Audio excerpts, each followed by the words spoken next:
मल्लिकार्जुन खड़गे 7,897 वोट हासिल करके कांग्रेस सदर के ओहदे का इंतखाब जीत लिया है, जबकि शशि थरूर को तकरीबन 1,000 वोट मिले और 416 वोट खारिज कर दिए। इस तरह मल्लिकार्जुन खड़गे को थरूर से 8 गुना ज्यादा वोट मिले। कांग्रेस के सदारती उम्मीदवार शशि थरूर ने कांग्रेस के नौमुंतखब सदर मल्लिकार्जुन खड़गे को मुबारकबाद देते हुए एक बयान जारी किया है। उन्होंने कहा कि मुझे यकीन है कि आज हमारी पार्टी की बहाली वाकई शुरू हो गई। मल्लिकार्जुन खड़गे दहाइयों के बाद कांग्रेस को गैर गांधी सदर मिला। इस दौरान पार्टी में राहुल गांधी के रोल को लेकर बातचीत का दौर जारी है। हालांकि राहुल ने खुद ये वाजे कर दिया है कि इनके काम का फैसला पार्टी सरबराह करेगी। फिलहाल वायनाड के एमपी कन्हैया कुमारी से जम्मू व कश्मीर तक पदयात्रा की क़ियादत कर रहे हैं। उन्होंने पार्टी सरबराह का इंतखाब लड़ने से इनकार कर दिया था।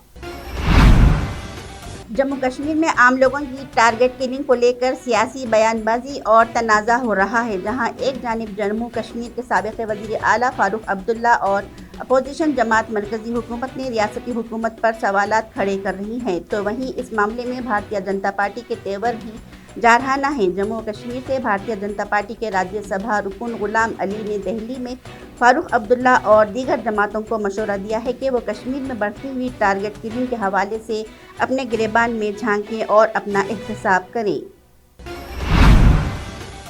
फोटो जर्नलिस्ट सना इरशाद मट्टू को न्यूयॉर्क में एक तकरीब में पुलित्ज़र प्राइज़ हासिल करने के लिए अमेरिका जाने से कबल ही दिल्ली हवाई अड्डे पर रोक दिया गया। उन्होंने मंगल को एक ट्वीट में इसकी इत्तला दी है। कश्मीर से ताल्लुक़ रखने वाले मट्टू ने कहा कि तमाम ज़रूरी दस्तावेज़ात होने के बावजूद उन्हें रोका गया। उन्होंने लिखा है कि मैं न्यूयॉर्क में पुलित्ज़र अवार्ड हासिल करने जा रही थी, लेकिन मुझे दिल्ली के हवाई अड्डे पर इमिग्रेशन पर रोक दिया गया और एक दुरुस्त अमरीकी वीज़ा और टिकट रखने के बावजूद बैनुल अक़वामी सफ़र करने से रोक दिया गया।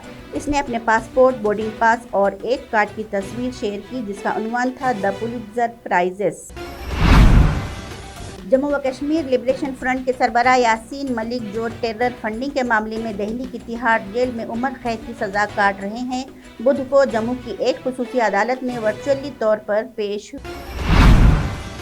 पाकिस्तान क्रिकेट बोर्ड ने बीसीसीआई के सेक्रेटरी विजय शाह के बयान पर रद्दअमल जाहिर किया, जिसे शाह ने मंगल को कहा था कि टीम इंडिया एशिया कप 2023 के लिए पाकिस्तान का दौरा नहीं करेगी और एशिया कप गैर जानिबदार मुकाम पर मुनक़िद होगा। अब बीसीपी ने कहा कि ऐसा बयान क़वायद के खिलाफ है। इस हवाले से फौरी तौर पर एशियन क्रिकेट का इजलास बुलाया जाए। बुध को क्रिकेट बोर्ड की जानिब से कोई बयान सामने नहीं आया। पाकिस्तान क्रिकेट को सुनेंगे। एशियन क्रिकेट बोर्ड UNCIL के सदर जय शाह के बयान से हैरान और मायूस है। जय शाह की जानिब से एशिया कप को न्यूट्रल मुकाम पर मुंतकिल करने का बयान काबिल मजम्मत है। ये सी बोर्ड के मुंबर से बात किए बगैर कोई बयान नहीं है, यहाँ तक कि मेजबान के साथ बातचीत भी है।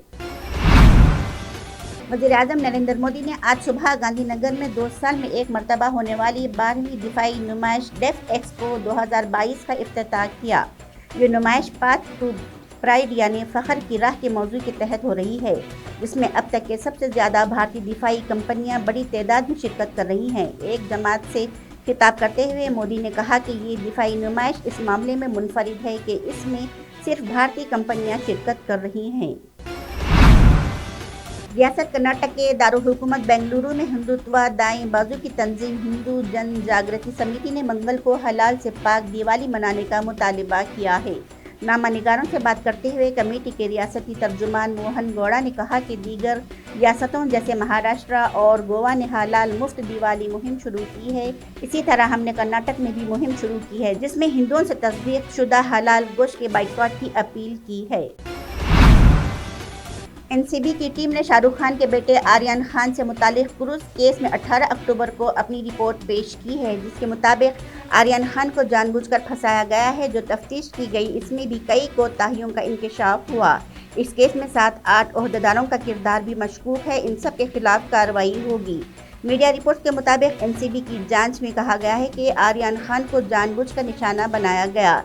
नारकोटिक्स कंट्रोल ब्यूरो की विजिलेंस टीम ने तहकीकाती रिपोर्ट दिल्ली हेडक्वार्टर को भेज दी है, जिसके बाद मजीद कार्रवाई की जाएगी। अब इस खबर पर बॉलीवुड अदाकार शाहरुख खान ने अपना रद्दअमल जाहिर किया है। ट्विटर पर आर्यन खान की हिमायत करते हुए SRK ने हुकूमत से मुआवजा का मुतालबा किया है। उन्होंने लिखा, एनसीबी की अंदरूनी तहकीकात के मुताबिक आर्यन खान को एक फर्जी केस में پھنسایا گیا تھا، لہٰذا اب ہر میڈیا ہاؤس کو باضابطہ طور پر آرین سے میڈیا ٹرول کرنے پر معذرت کرنی